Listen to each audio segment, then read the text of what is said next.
Assalamu alaikum wa rahmatullahi wa barakatuh, dear brothers and sisters.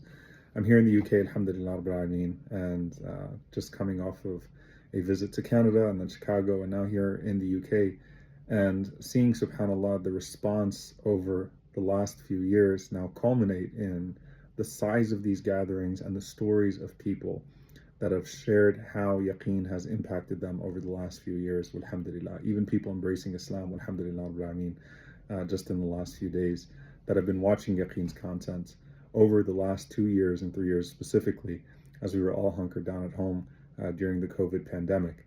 Alhamdulillah Rabbil Alameen, I hope you've seen the increase in the quality of our papers, the increase in the quality of our media, the increase in the quality of our curriculum, the growth that has continued, alhamdulillah, by the grace of Allah SWT and by your support. And as we come to the end of the year, inshallah, as you're donating to multiple good causes, I hope, inshallah ta'ala, you consider Yaqeen amongst those things. You know, if you just watch the documentary on Mu'ta, there's another documentary that's coming out on the Shuhada of Amwas that's even better. And if you have enjoyed our Ramadan series, Ramadan's right around the corner.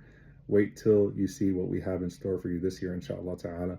Please continue to support this work, and I hope it's bringing you close to Allah and that you're seeing the fruits of your donations. Please donate at the link below. Jazakumullah khair. Wassalamu alaikum wa rahmatullah.